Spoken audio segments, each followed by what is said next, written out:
Est-ce que si Maréchal Mobutu était toujours au pouvoir en RDC, anciennement appelé Zaïre, le Rwanda allait toujours exister? Vous devez savoir qu'aussi longtemps que le Congo ne se développe pas, c'est l'Afrique tout entière qui ne se développera pas. Il était le président qui disait non aux Européens, non aux Américains. En effet, des mercenaires blancs, payés par certains pays, avaient cherché à reconquérir même certains pays déjà indépendants. C'est le cas de la République démocratique du Soudan, de la République fédérale du Nigeria et de celui de mon pays, le Zaïre. Dans la ville de Bukavu, à l'est du Zaïre, un mercenaire blanc venu d'Europe s'était proclamé sans rire président de la République du Zaïre. Si un noir l'avait fait en Europe, on l'aurait pris pour un humoriste de mauvais goût, un détraqué mental. Mais, puisque c'était un blanc qui le faisait en Afrique, les colonialistes avaient mobilisé la presse, la radio et la télévision pour les mettre à son entière disposition, non seulement pour lui faire la publicité, mais aussi pour ridiculiser le chef de l'État du Zaïre que je suis, pourtant incontesté aussi bien dans les limites du territoire national que dans tous les pays représentés ici.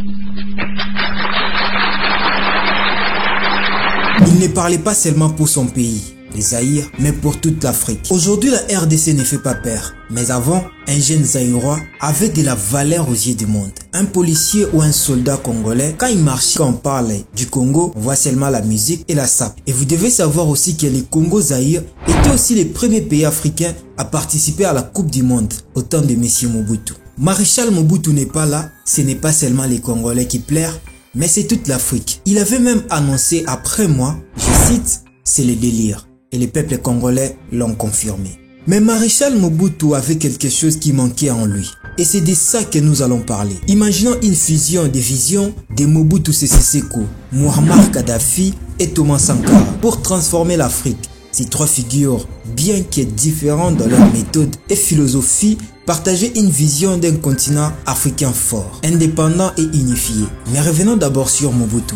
Il n'avait pas peur de parler, mais pas seulement parler, lui il agissait aussi pour tous les pays africains. De nos jours, un président africain ne peut pas recadrer un Européen, mais lui, il pouvait le faire calmement. Là, je ne cite pas Ibrahim Traoré ou encore Assimi Goïta, même pas le président Tiani. Dans cette vidéo, nous allons connaître comment il avait fait pour diriger un pays pendant 30 ans, comment il avait réussi à mettre la dictature sans déranger. Mobutu ne bougeait pas seulement les Zaïre, mais partout il était en déplacement. On doit les sentir. Vous pouvez tirer un exemple de Mobutu dans les films des princes à New York. Vous allez en quelque sorte comprendre qui était vraiment Mobutu.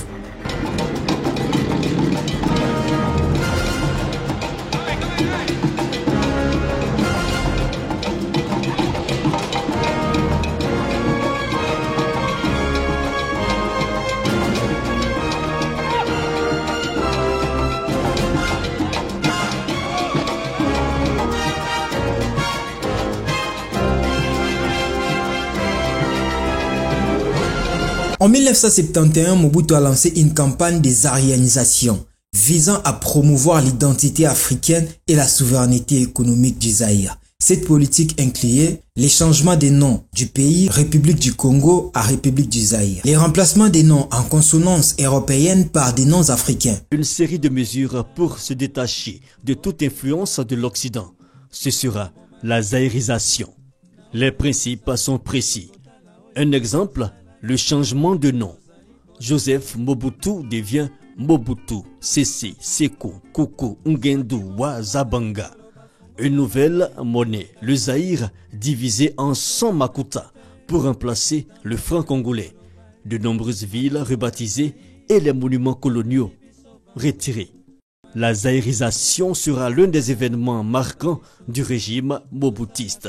Lui-même changea son nom de Joseph Désiré Mobutu à Mobutu Sese Seko. La nationalisation de certaines entreprises étrangères et la redistribution de celles-ci à des citoyens zaïrois. Sur la scène africaine, Mobutu tentait de jouer le rôle de médiateur dans plusieurs conflits africains, notamment en Angola et au Tchad. Il a aussi cherché à promouvoir l'idée de souveraineté, encourageant les pays à se libérer de toute forme de dépendance extérieure, bien que sa propre politique dépendait largement du soutien occidental, mais c'était stratégique. Au moment où je vous parle, la situation anachronique qui prévaut actuellement en Angola en Rhodésie, au Mozambique, en Namibie, en Afrique du Sud, est impensable sans un soutien réel de certaines puissances occultes. Comment peut-on expliquer qu'un pays comme le Portugal puisse avoir la force de contrôler des grands territoires comme l'Angola, le Mozambique, s'il n'était pas soutenu par des puissances plus puissantes que lui? En effet, le Portugal est un pays économiquement, socialement et culturellement sous-développé, sans démocratie.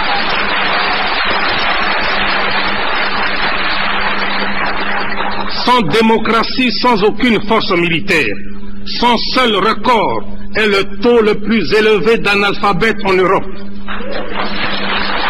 Mobutu parle de la Rhodésie. Pour faire comprendre tout le monde, la Rhodésie était un État non reconnu situé en Afrique australe, qui existait de 1965 à 1979. En 1979, ce territoire fut brièvement appelé Zimbabwe-Rhodésie avant de prendre son nom colonial de Rhodésie du Sud, puis être rebaptisé Zimbabwe en 1980. Pour faire comprendre tout le monde, la Rhodésie était un État non reconnu situé en Afrique australe qui existait de 1965 à 1979. En 1979, ce territoire fut brièvement appelé Zimbabwe-Rhodésie avant de reprendre son nom colonial de Rhodésie du Sud, puis d'être rebaptisé Zimbabwe en 1980. Les termes de Rhodésie désignent encore parfois la région du sud-est de l'Afrique qui regroupe les États de Zambie et du Zimbabwe, ainsi que les Malawi. Mais à cette époque, qui pourrait toucher la Rhodésie avec une présence de cet homme puissant au nom de Maréchal Mobutu? Revenons un peu dans l'histoire pour comprendre qui est sincèrement Monsieur Désiré Mobutu. Mobutu Sese Seko, né Joseph Désiré Mobutu, a été le président du Zaïre actuel, République démocratique du Congo, de 1965 à 1997. Son régime a marqué l'histoire de l'Afrique par sa longévité, mais pas comme les autres dirigeants africains. Lui, c'était par son autoritarisme, ainsi que par les politiques qu'il a mises en place pour son pays et l'Afrique. Mobutu a pris le Congo après une période d'instabilité politique dans l'ex-Congo belge, aujourd'hui RDC, ou encore République démocratique du Congo, qui a suivi l'indépendance en 1960. Après avoir participé au coup d'État qui a renversé le premier ministre Patrice Emery Lumumba, il est devenu chef de l'armée. En 1965, les soutiens de puissances occidentales, notamment des États-Unis et de la Belgique, il a organisé un coup d'État militaire et est devenu président. Mobutu était un leader autoritaire qui a instauré un régime de parti unique et gouverné d'une main de fer pendant plus de 30 ans. Voici certains des piliers de sa force. Il a consolidé son pouvoir grâce à un contrôle strict sur l'armée, éliminant toute opposition potentielle par la répression et l'emprisonnement de ses adversaires politiques. Mobutu a cultivé une image de lui-même comme étant le père de la nation, se présentant comme le guide suprême du peuple zaïrois. Il s'est fait appeler alors Mobutu Sese Seko Kukuwendo Wazabanga, signifiant le tout-puissant guerrier qui va de victoire en victoire sans que personne ne puisse l'arrêter. Vous savez, quand vous êtes fort dans les pays africains, les pays puissants vont chercher à vous soutenir pour bénéficier de vos richesses. Alors, Mobutu a su maintenir le soutien des États-Unis et de l'Europe en se positionnant comme un rempart contre le communisme en Afrique. Ce soutien lui a permis de rester au pouvoir malgré son régime autocratique. Pensez-vous que le Congo a besoin d'un tel homme pour se repositionner en Afrique ou encore dans le monde? Dites-moi dans les commentaires. Essayons un peu de faire le mélange entre Thomas Sankara, Mobutu et Kadhafi. Thomas Sankara avait une vision claire d'une Afrique autosuffisante, rejetant l'aide étrangère qu'il considérait comme une nouvelle forme de colonisation. Il prônait une production locale pour satisfaire les besoins de la population. Sa politique agricole au Burkina Faso a montré qu'un pays pouvait nourrir sa population sans dépendre des importations ou l'aide internationale. Sankara aurait donc impulsé une révolution agricole à l'échelle continentale, ce qui fait Ibrahim Traoré. Mobutu, avec sa politique zaïnisation, visait à reprendre le contrôle des entreprises et ressources nationales des mains étrangères. Bien que son application ait souvent été corrompue, en fusionnant ses idées avec la rigueur de Sankara, un modèle d'industrialisation et de nationalisation plus juste aurait pu émerger, permettant aux États africains de véritablement contrôler leurs ressources naturelles. Kadhafi, pour sa part, rêvait d'une Afrique unie, sous la bannière d'une seule monnaie locale et d'une seule armée. Avec sa richesse pétrolière, il a soutenu de nombreux mouvements panafricanistes et anti-impérialistes. Il aurait joué un rôle clé dans la création d'institutions financières africaines indépendantes du FMI et de la Banque mondiale, tout en impulsant la création d'une monnaie africaine commune, peut-être adossée aux ressources naturelles comme l'or ou du pétrole.